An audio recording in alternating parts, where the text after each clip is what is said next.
亚洲的局势真是越来越看不懂了。日本这边在敏感地区部署导弹，距离台湾只有110公里。西南诸岛也走向军事化，建了130座弹药库，还顺手测试中程僚机，1架战机带5个小弟，实现技术突破。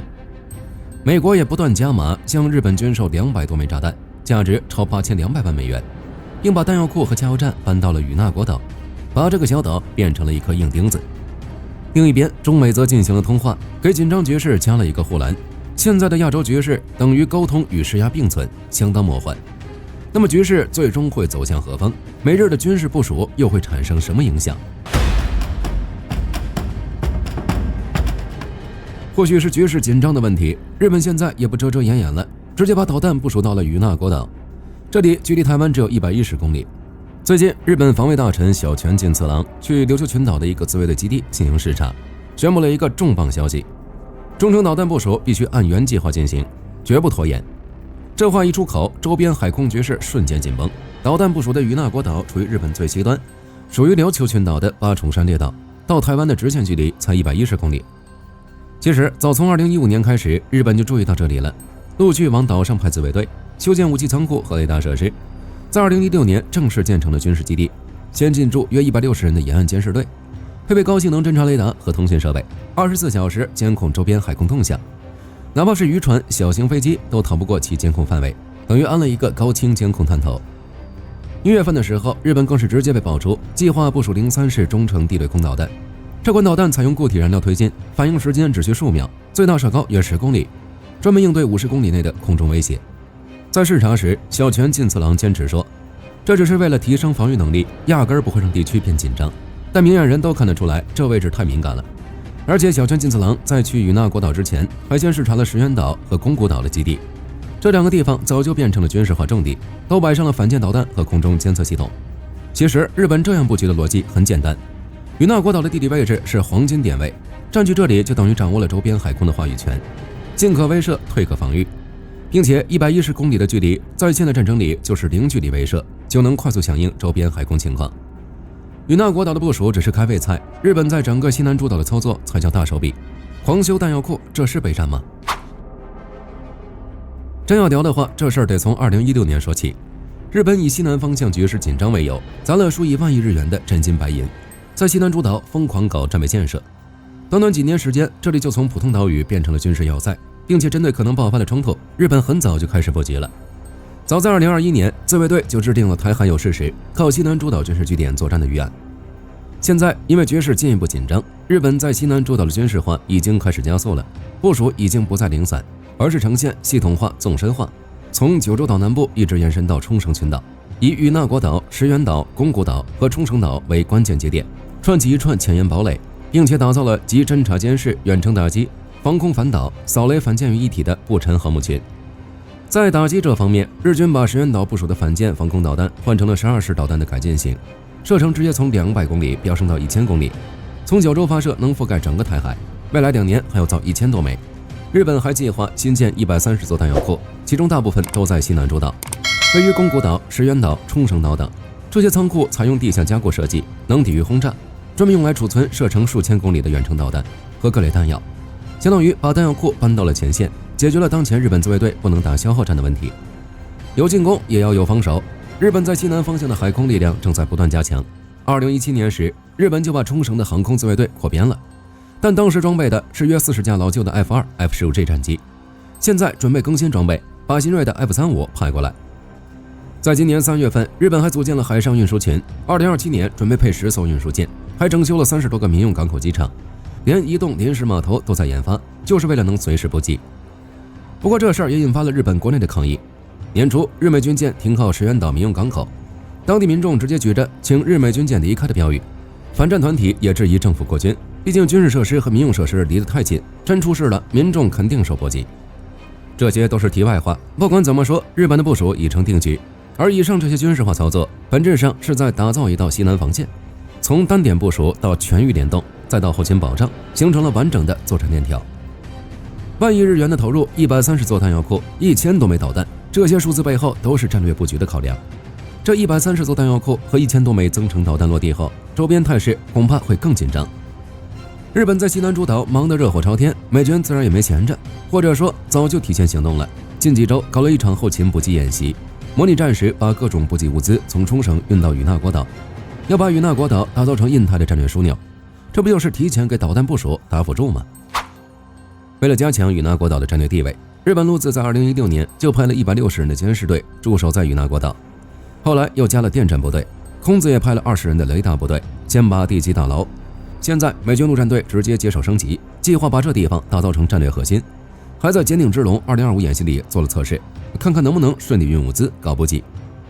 根据军文网站报道，美军陆战队第12近海后勤营在演习的2天内往岛上运了不少货柜，里面全是野外训练装备，还练习了战斗伤者撤离和急救，把后勤线打通。除此之外，美军还找了民间驳船往岛上运输人道主义援助和灾害响应设备，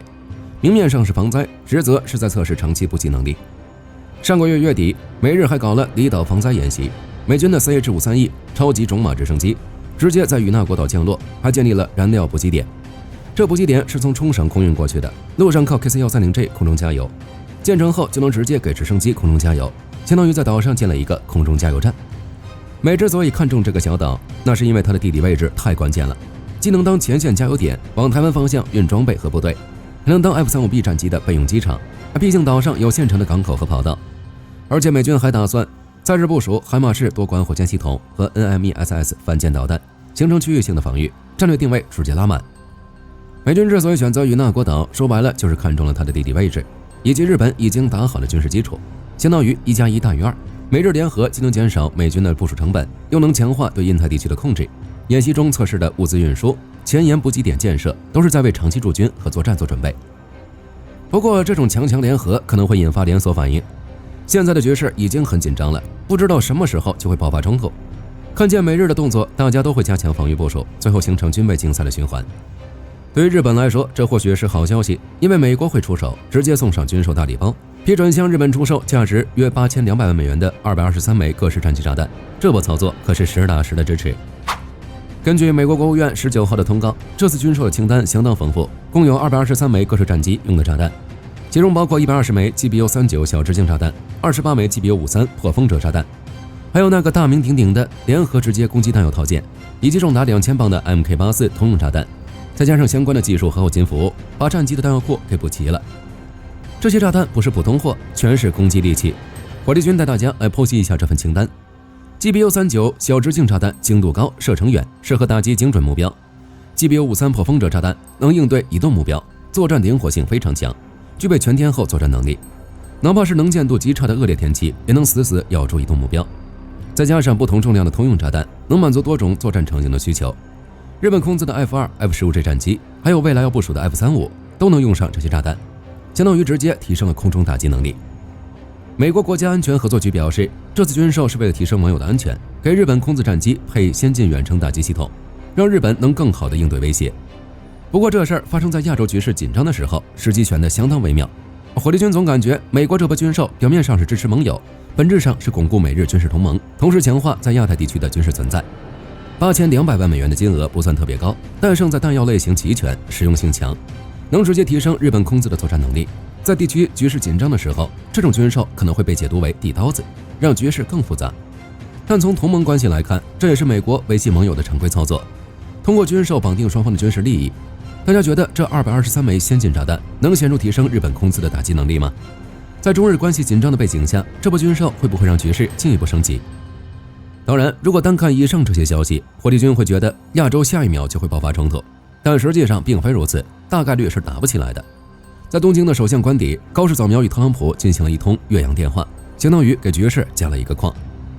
最近这段时间，高市早苗在地区安全问题上十分强硬，尤其是在台海问题上，把狠话都放尽了，影响也很大。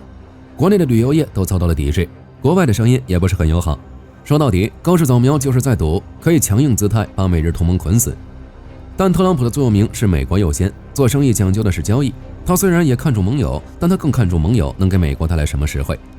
据消息人士透露，这次通话高市早苗最想聊的其实是特朗普到底是什么态度。不过特朗普的反应很有意思，他在通话后也只是在社交媒体上讨论了贸易谈判的进展，拒绝透露更多细节。面对高市早苗的试探，他只来了一句客套话：“我们是好朋友，随时欢迎你打电话。”这简直就是教科书式的打太极。